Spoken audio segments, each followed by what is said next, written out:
Good evening, it's just past 6 o'clock on Saturday the 6th of August, and thank you for joining me. Visit Dorset. Dorset Council's tourism team has announced this week that it will be one of the official sponsors of Stage 7 of the Tour of Britain. The Tour of Britain is the UK's most prestigious cycle race, which takes place every September across 8 days and 8 stages. It features Olympic, World and Tour de France champions racing across the British Isles and against British home stars. It will be the first time that the Tour has come to Dorset. Stage 7 takes place on Saturday the 10th of September and starts at West Bay. The route then follows the coast road into Abbotsbury with fabulous views of the Jurassic Coast and Chesil Beach. Riders will continue east across the county, passing through many towns and villages including Dorset, Wareham, Blandford and Wimborne before reaching the finish line at Ferndown for that day. The sponsorship forms part of Visit Dorset's 2022 marketing plan to support the local tourism industry and provide a boost to businesses. Dorset will be firmly in the spotlight in the weeks running up to the event and will benefit from extensive television coverage on the day itself.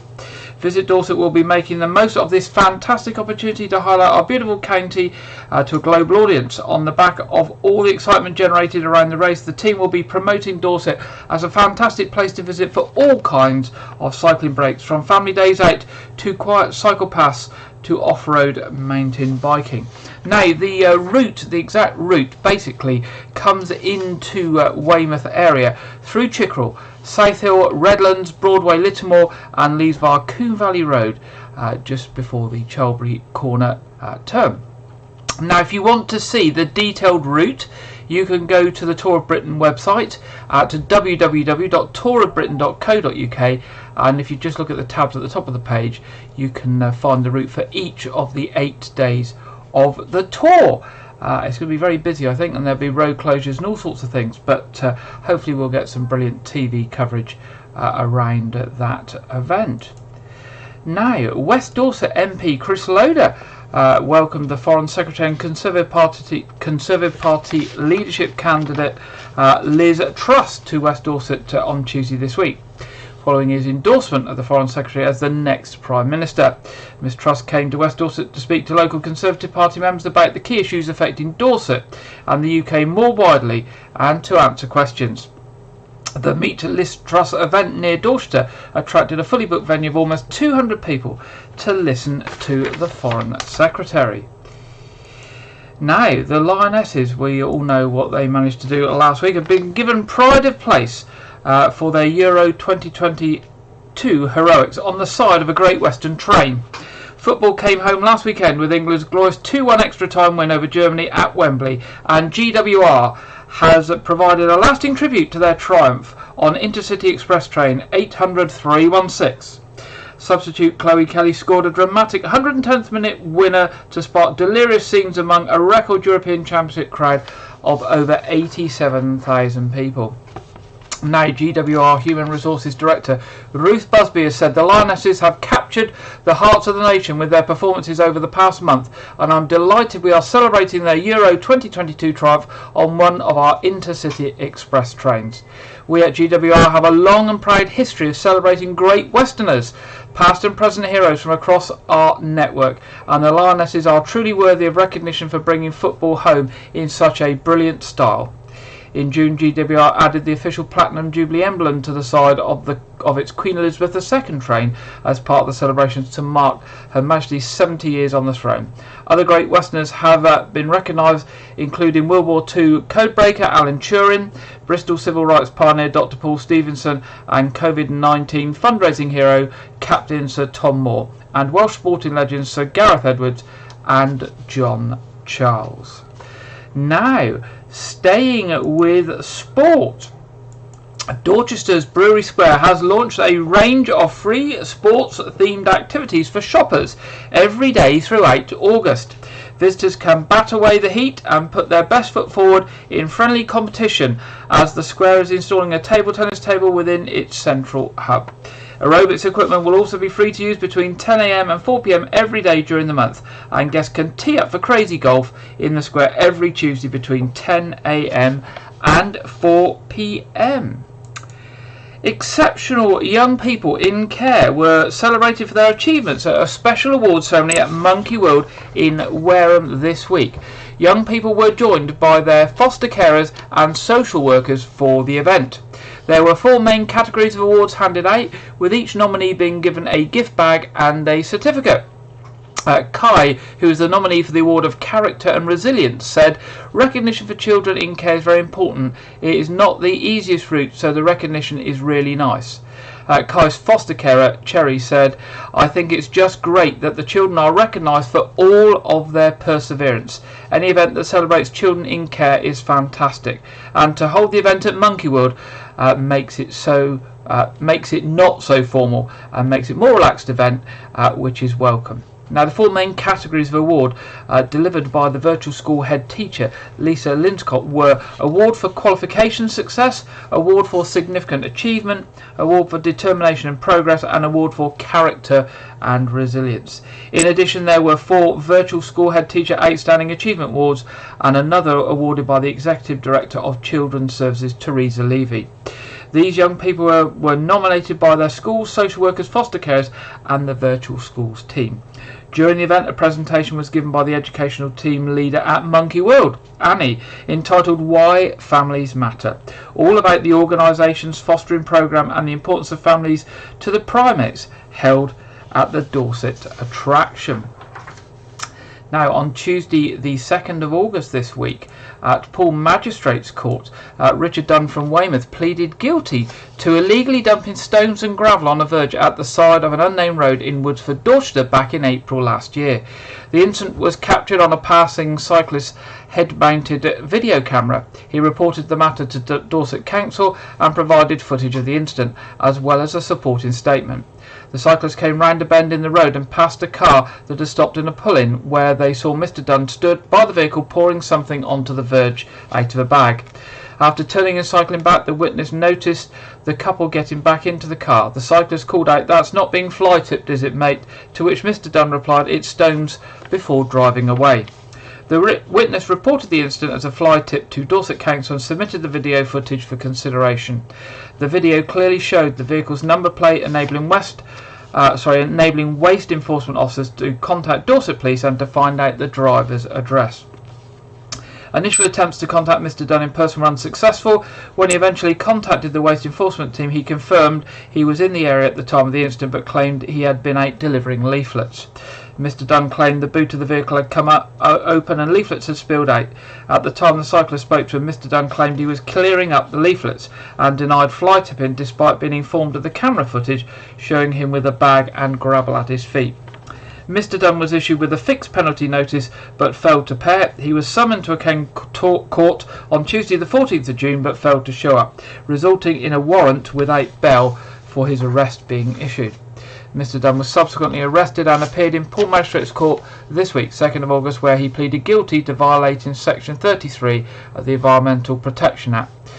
Court sentenced him to pay £479, including a £150 fine, cost of £300 and £29 compensation. So there we go, just to let you know that people are watching where you dump your rubbish, and if you dump it illegally, with all these dash cams and head cams and cams on mobile phones about, if somebody catches you on camera and hands it in, the chances are you're going to get prosecuted. So best to dispose of waste the proper way. That's I think the lesson learned here. Now, Dorset Council reports that a bus service improvement plan has been prepared in response to the government's national bus strategy, Bus Back Better initiative, aimed at improving bus services across England.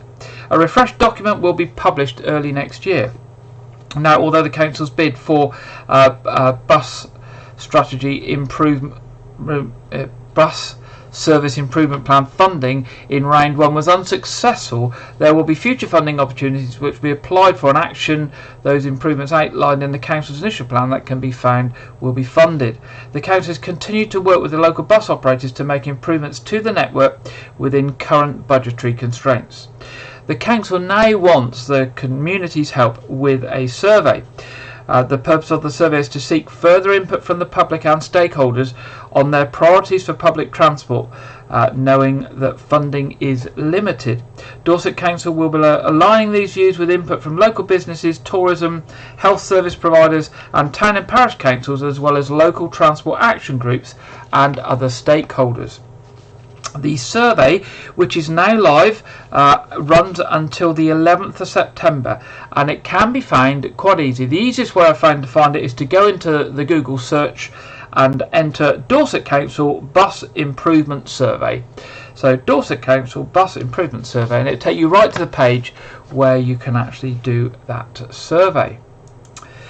Now, looking at Dorset Police's appeals this week. Officers are investigating the report of an indecent exposure in Weymouth and are appealing for witnesses or anyone with information to come forward. It was reported that around 5:30 p.m. on Wednesday the 3rd of August, a woman aged in her 20s was walking along the Rodwell Trail in the direction of Portland as she approached the access to Wyke Road. She saw a man emerging from some bushes. The man was reportedly naked below the waist. The victim walked off and saw another woman walking her dog along the trail, who she stopped and warned about what she had seen. Officers attended the scene, and following inquiries, a 41-year-old man was arrested on suspicion of exposure. Now, officers investigating an attempted robbery in Weymouth are also appealing for witnesses or anyone with information to come forward. It is reported that around 5:40 p.m. on Tuesday the 26th of July, a local man aged in his 20s was walking along a path near Radipole Park Drive by the Abbotsbury Swannery when he was approached by an unknown man. The suspect demanded that the victim hand over his wallet and phone. He stated that he was in possession of a knife, however no weapon was actually seen during the incident. The victim ran away from the scene and did not hand over any items. The offender is described as white, approximately 6 feet tall, aged in his early 20s and of slim build with ginger hair. He was wearing a black Nike tracksuit with a green fluorescent tick on the front of the top and is described as talking with a Liverpudlian accent.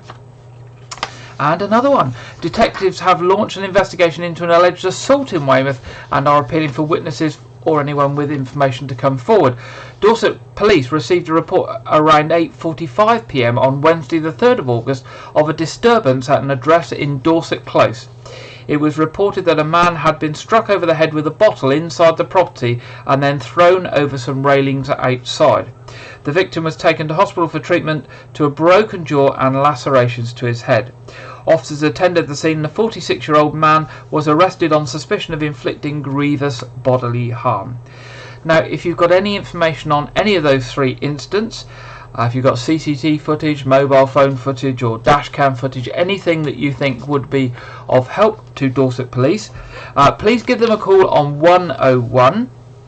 And if you would like to pass the information over anonymously, you can do it through the independent charity Crime Stoppers on 0800 555 111. Now, we've learnt this week that Taste Brasserie on Trinity Street in Dorset is to close.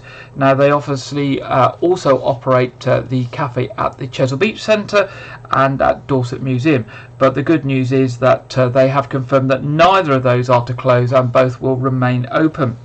The Brasserie have announced that on their Facebook page that Friday the 26th of August will be the last day of opening for the Taste Brasserie in Trinity Street. They've also said that Brasserie will be turned into a restaurant called Diane, to be run by multi-award-winning chef Robert Ndungo, who is the former head chef at the Acorn in Evershot. Robert is classically trained in the French style and at the Acorn incorporated the seasonal larder of what Dorset could offer from coast and countryside. So it's closing but reopening in a different way. So I guess that's good news that the facility will remain open. Now, households in the Dorset Council are being asked to look out for an email asking residents to check whether the information on the electoral register is correct as part of the annual canvassing for the register of elections. Households where there appears to have been no changes in residency will start receiving emails from this week. A response is required to the email even if the details in the email are still correct. and you can do this on www.householdresponse.com/Dorset. You can log in securely by using the details provided in the email. If there have been changes in your household, for example, you have moved house or someone in your household has reached 16 or 17, you can provide that information by visiting that website. You can fill in a form and send it back, or you can call 0800 197 9871, supplying the security code that you will have got in the email. And if they don't have an email address for you, they will be sending out a letter. You can also respond by text by sending the text "no change" followed by the security code that you get in the letter. So there we go. As you know, councils by law have to conduct annual canvass in order to update the electoral register, and you do need to keep your details up to date. That is a legal requirement, and obviously any resident over 18 has got the right to vote, so we need to make sure that they all appear on the electoral register. Under section 23 of the Representation of the People's Regulations 2001, it's a legal requirement to provide the information requested, and you can be fined up to £1,000 if you don't. So good reason to do it. Now, the coroner for Dorset is seeking the assistance of the public to find the next of kin of a man who lived in Dorchester. John Stevens, who was 86 years old, died at Dorset County Hospital on Tuesday this week, the 2nd of August, following a fall at his home address.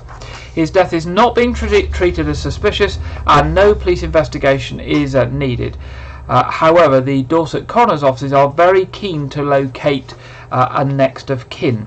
So if you have any knowledge of a next of kin or any family members for John Stevens, let's just check that, yeah, John Stevens, of Dorchester, then please give the coroner's office a call on 01202 123 900. That's 01202 123 900.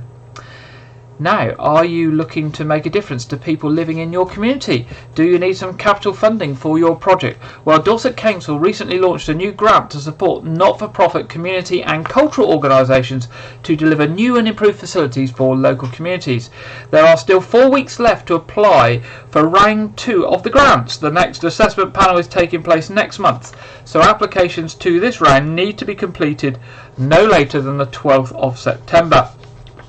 The Capital Leverage Fund can help fund a range of projects including village hall or community building enhancements, renovations, maintenance or new build projects, including car parks, play areas, multi-use games areas, theatres, community sports clubs, sports pitches and landscaping.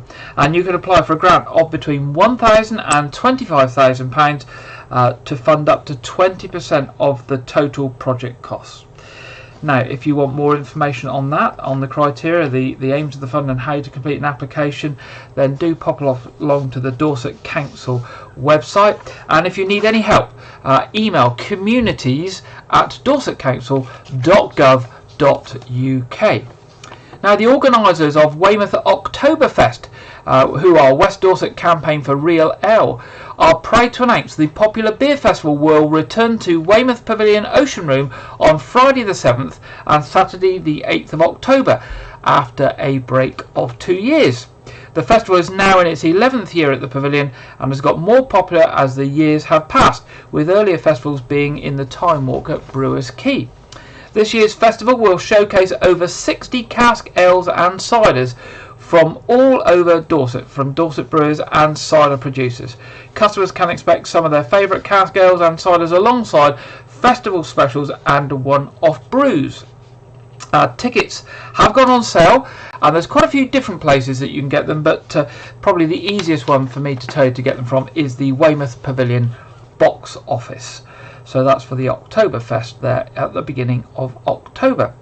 And finally, in our news headlines this week, musical instruments including a xylophone and chimes have been installed in the Children's Community Woodland at Links Road, Westham. Part funded by the Nature, Art and Wellbeing Community Fund, the xylophone and chimes are now available to be used by all and will particularly benefit users of the Ridgeway Centre opposite, which provides daycare for adults with special needs. As well as the instruments, there are new wooden benches and a recently installed all-weather path around the site, all of which helps create a welcoming, accessible space for the whole community. The Children's Community Woodland was created in the winter of 2020, with 610 native trees being planted as part of a nationwide campaign to plant a tree for every child that started school for the first time during the pandemic. The trees help mitigate against climate change, providing food and shelter for wildlife, and create a natural area for the community to enjoy and take pride in. Well, that's the end of our headlines this week. Now, our first feature this week goes along the theme of lots of things have been happening on the national news and regional news this week, as we have marked 10 years since the London 2012 Olympics. And you'll be very familiar that the sailing events, both for the Olympic Games and the Paralympic Games, took place in Portland Harbour and around the waters of Weymouth. Now, on Friday this week, Janet Hall, our regular contributor, went off to the Knowth Gardens to see the unveiling of a sculpture marking the sailing event's 10th anniversary. And we hear from Janet now.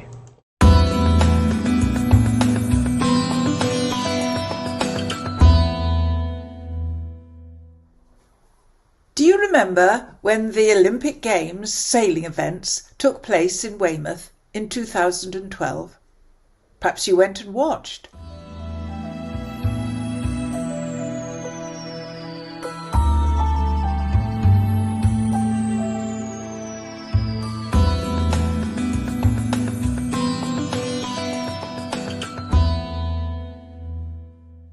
Sailing events for the Games were held at the Weymouth and Portland National Sailing Academy, with Sir Ben Ainslie and Helena Lucas bagging gold for Team GB. To mark the 10 years since the Olympic Games, a commemorative sculpture has been unveiled.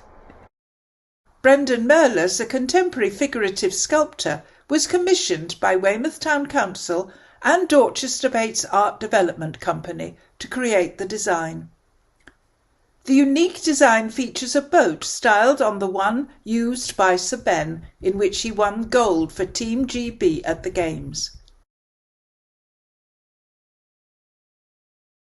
The sculpture features numbers and symbols inspired by the number of participants in the Games, 380, countries competing, 63, and the 5 medals won by Team GB in the sailing events. Portland stone has also been used to create 6 waves representing 6 continents.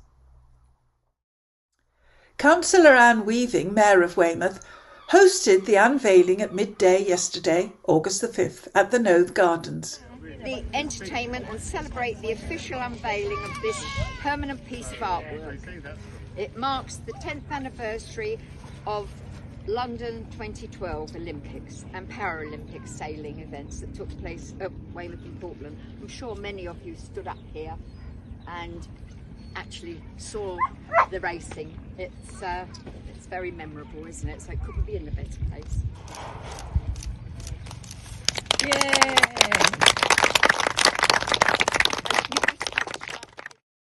Ambassadors and torchbearers from London 2012 who are still living in and around Weymouth were encouraged to attend the event.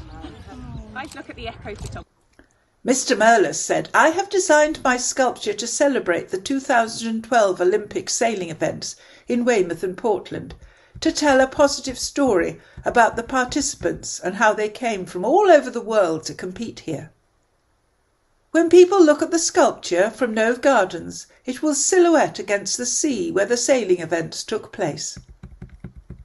Knowth Gardens was chosen as the location for the artwork because it's a reminder of the spot where spectators gathered in their droves to cheer on the competitors during the sailing events.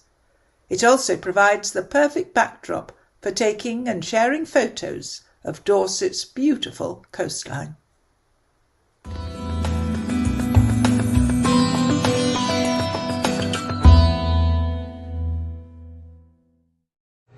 thank you very much, Janet. And I have to say, I'd seen some early pictures of that sculpture, and I actually thought it was quite small. It's nice to see it's actually, when it's actually been unveiled, it's actually much larger than I thought it was going to be. So it will stand out quite significantly there against the water in the background, as Janet mentioned in her report.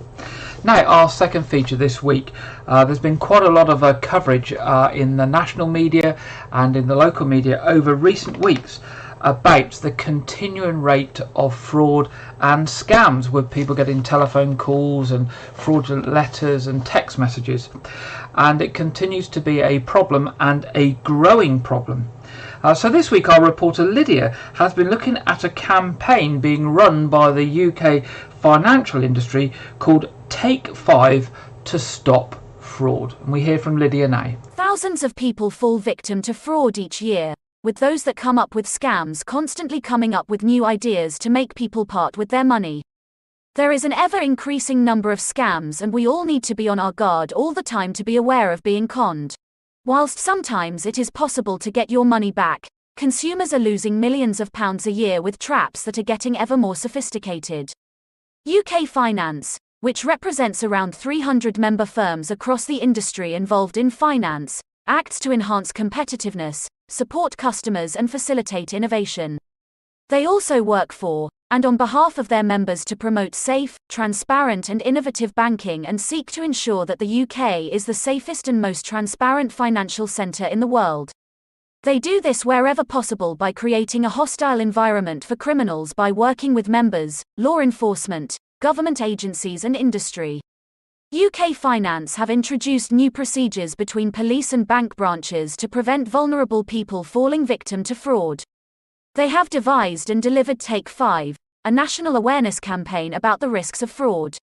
Some signs that consumers should look out for: websites names that aren't the official website but use a recognized brand name in the address, such as www.ipadoffers.net. Offers with very low prices, very large discounts, or where product prices are so low it looks too good to be true. Messages, emails or websites with lots of spelling or grammar errors. Cold calls, especially any that ask for personal or banking details. Investment opportunities publicized on social media such as Facebook. Websites where there are no contact details. Research has shown that often fraudsters are very plausible and often very persistent. It is therefore difficult for many consumers to say no. We will now hear from Alexandra Brooks, who is a researcher at Aberystwyth University, who will tell us about the Take 5 awareness campaign, and most importantly how to say no.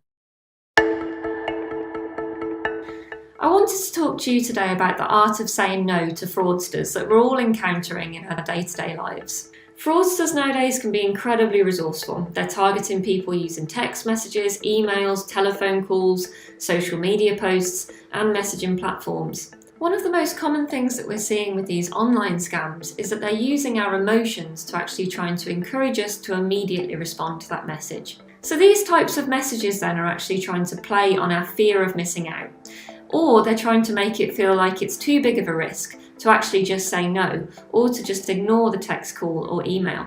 If you're contacted out of the blue by someone who's asking for your personal information, either via text, email or phone, I encourage you to stop and think before responding. Challenge the message. Could it be fake? And remember, only fraudsters would try and rush or panic you into responding. If you're unsure whether it is fake, it's okay to just reject, refuse, or ignore any requests that you might receive.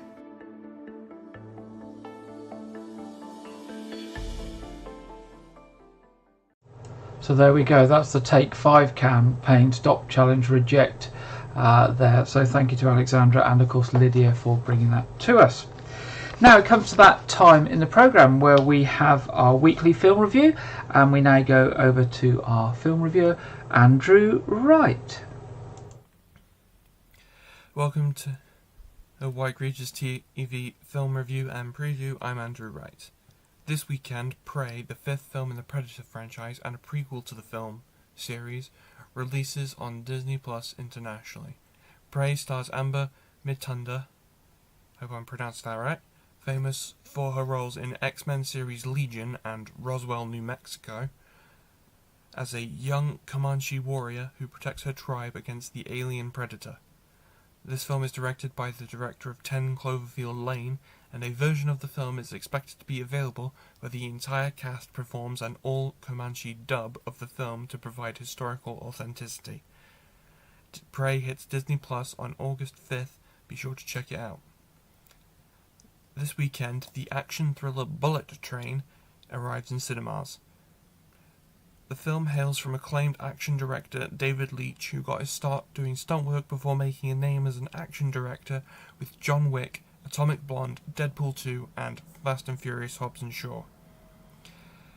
Bullet Train stars Brad Pitt as a seasoned but wary American assassin who gets placed on a Japanese bullet train from Tokyo to Kyoto in order to retrieve a mysterious briefcase that numerous international assassins are also on the train for. Brad Pitt reportedly performed 95% of his stunts in the film, but the film has drawn controversy due to being based on a Japanese novel, but the casting of the various non-Asian actors in the role of Japanese characters received criticism. The final Comic-Con panel for The Walking Dead was held at San Diego Comic-Con 2 weeks ago. AMC unveiled the trailer for the final 8 episodes of The Walking Dead's 11th and final season, which returns this October and concludes this November on Disney+. The Comic-Con panel also unveiled a trailer for the new anthology series Tales of the Walking Dead, where each episode focuses on different groups of characters and how they survived the outbreak. The trailer features glimpses of Terry Crews's character, as well as the backstory of Samantha Morton's Alpha, reprising her role from The Walking Dead. There was also confirmation that filming had begun on Jeffrey Dean Morgan and Lauren Cohan's New York set spin-off Isle of the Dead, where they reprised their roles from The Walking Dead.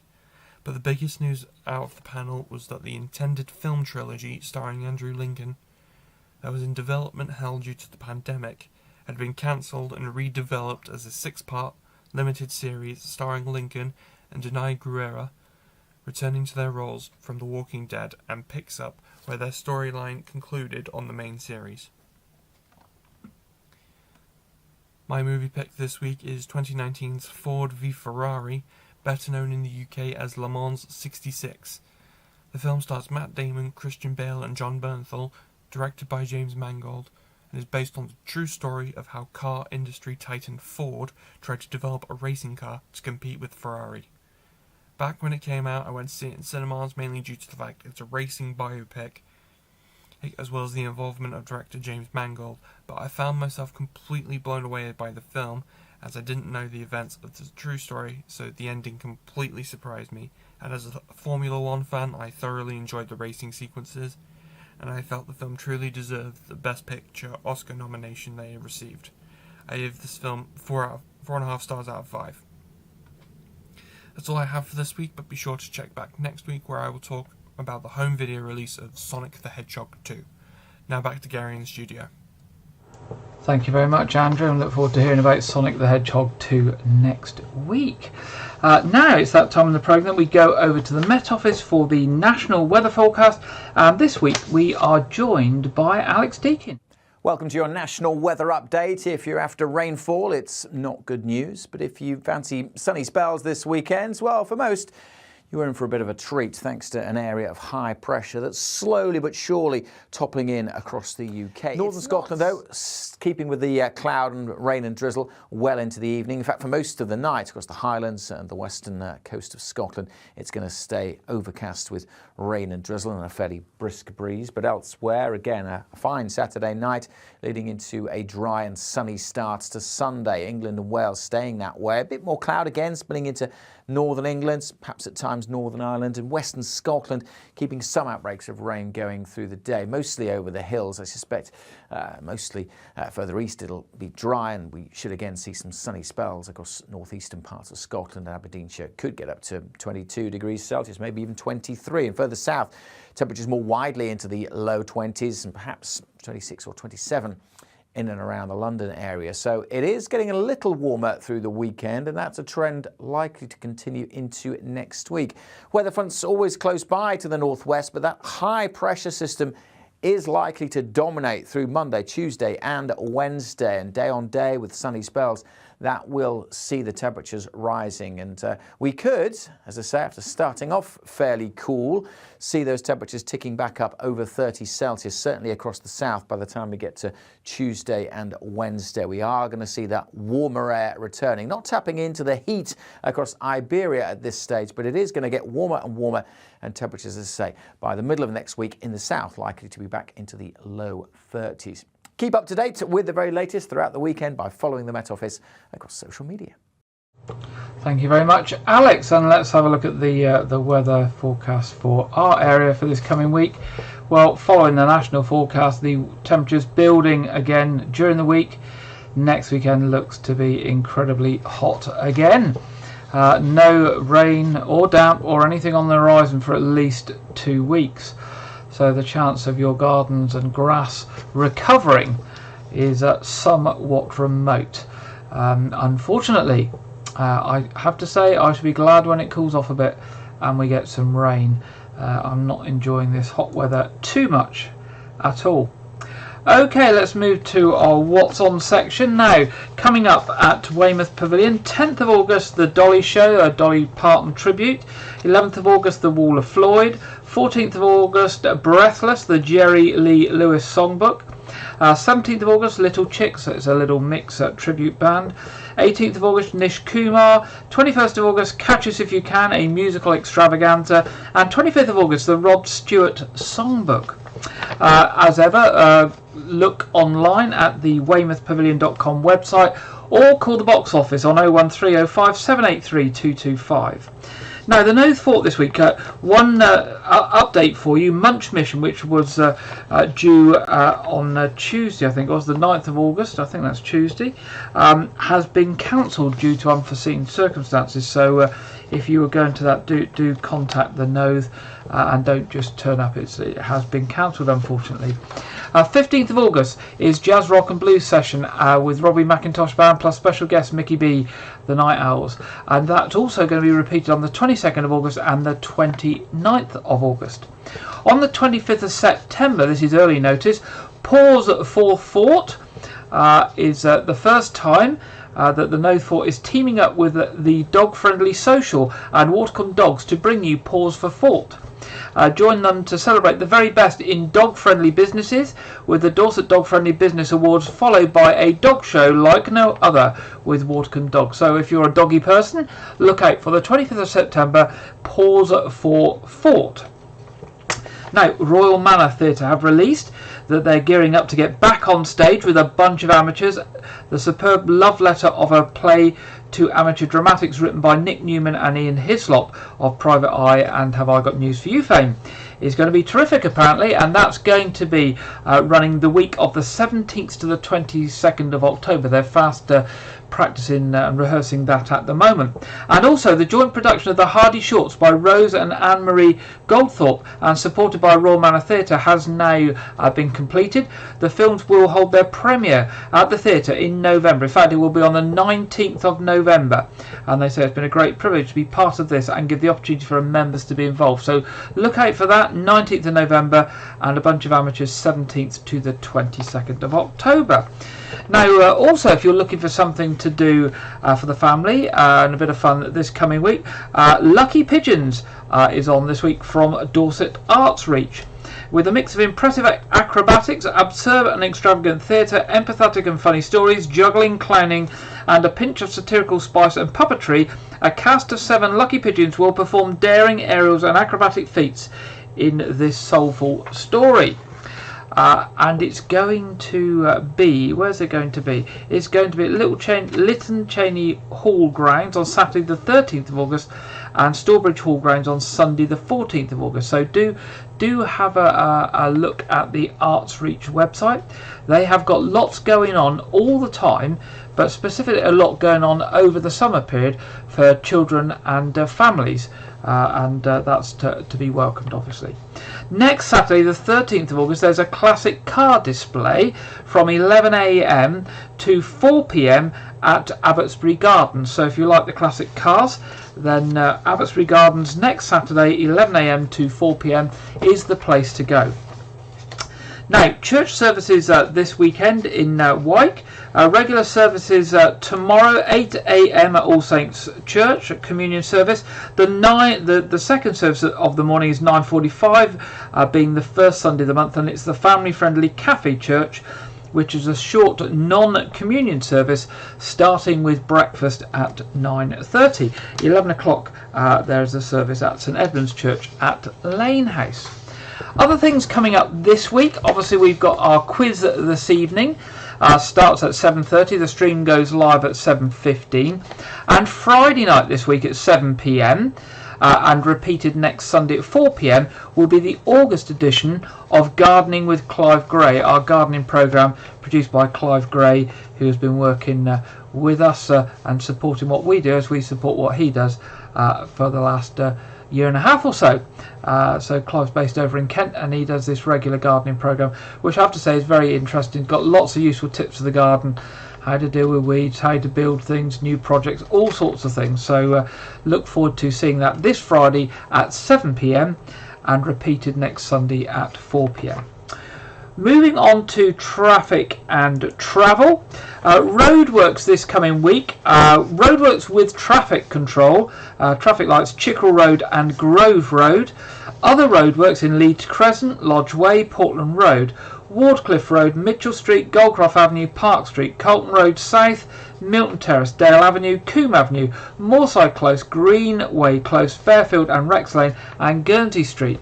Lots of these are works by the utility companies, and there is a particular lot of work going on at the moment on the telecoms front, as telecoms companies are starting to pull fibre networks in to improve the internet service to many homes in the local area, and hopefully that will be available widely across Weymouth within the next 12 months. Some listeners and viewers may already have access to that, of course.